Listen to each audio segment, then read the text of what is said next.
And by the time it'll be a cold day in hell before we get an airplane powered by a battery. That's one of the things I always say, is that But trucks... But you can power an airplane with methanol or with synthetic fuel. And that's the way to get nuclear-powered air travel.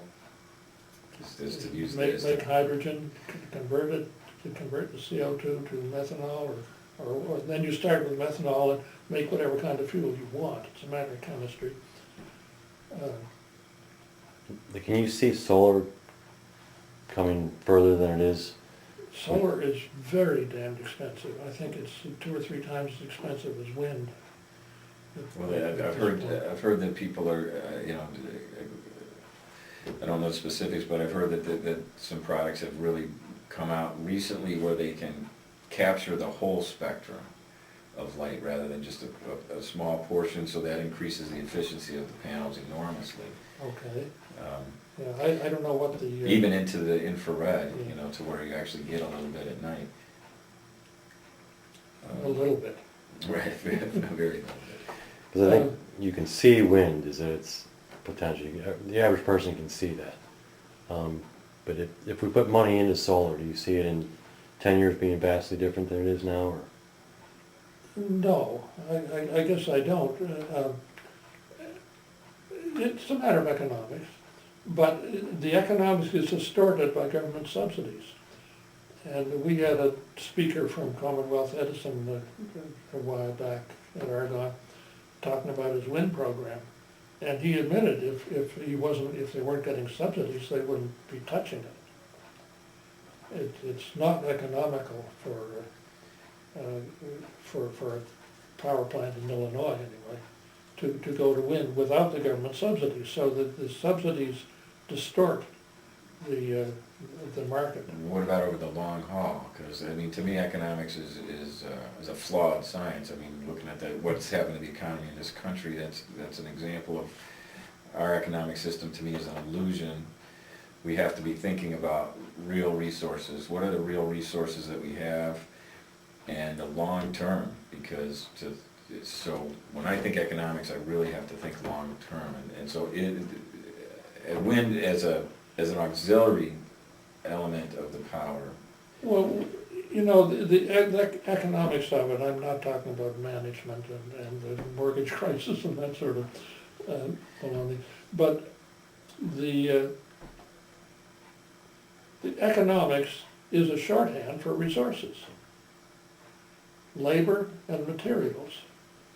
And the fact is that labor and materials for solar and wind are such that you use more of them than you do for coal, gas, or nuclear. That's true, but both of those, assuming, although you're going to have certain failure rates and maintenance issues, but you're not using fuel. If you just compare it to coal, once you build it, so you have a lot of upfront costs and materials and labor. You build it, but then the unit itself requires no fuel. It requires maintenance, and perhaps it might get hit by a large pterodactyl. Sure, yeah. So what you do is you calculate the cost per kilowatt hour, and that's what should determine it. Another way to look at it is what's your payback period.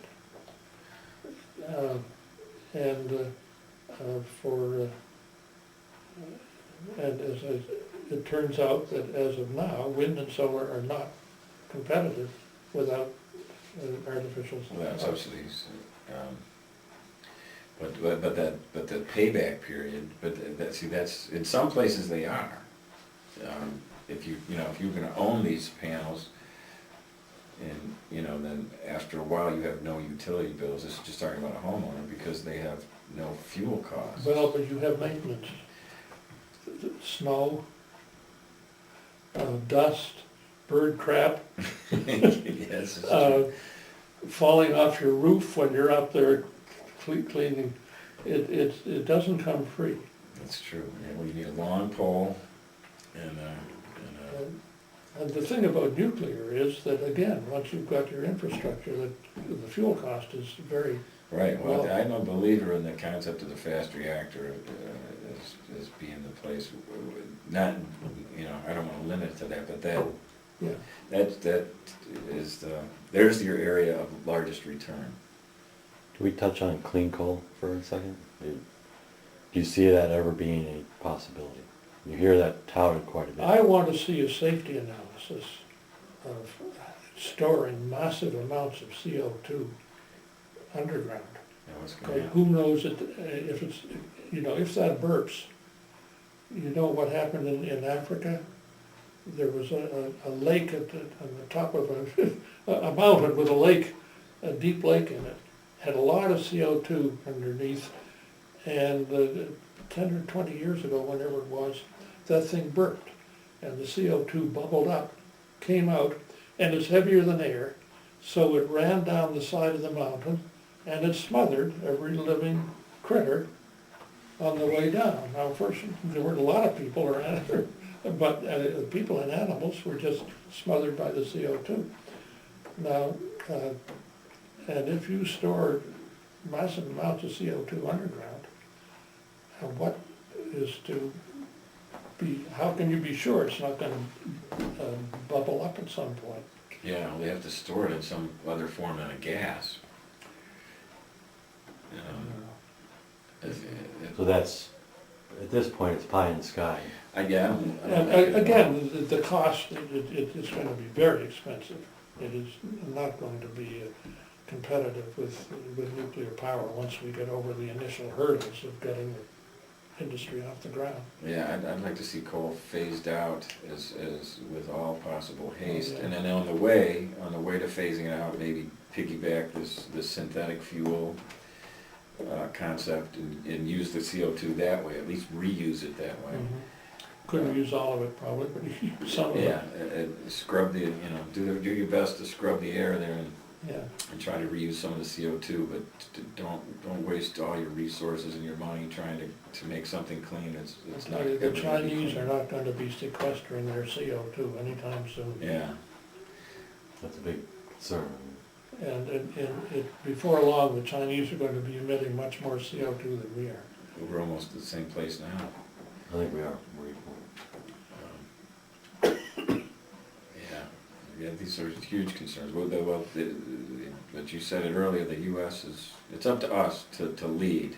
Now, nobody can follow immediately, but we got other people that we can follow in a lot of areas, Japan, Germany, even China on some things, and France on a couple of issues. But still, we're in a position, and we've got to grab the moment. So I think the guy that's up there now is pretty intelligent, and he seems to care, unlike the last character. Yeah. On the other hand, he's got people with strong anti-nuclear credentials as his advisors. So if he's strong enough to get conflicting opinions and... Okay, we'll have to get to him on that Yeah, I because got my fingers crossed. because to me, clean coal, that myth is a very dangerous myth, and I mean we've sent him films and whatever we could to calls to just let him know that we believe that's a myth, and a lot of people do, and we should not be investing ourselves in that direction. Look at the Tennessee Valley Authority right now, and coal Right. itself is, Yeah, they had that accident with their waste, wasn't it? Yeah, Yeah. that'll take a while. All right, so how do we leave this on a positive note?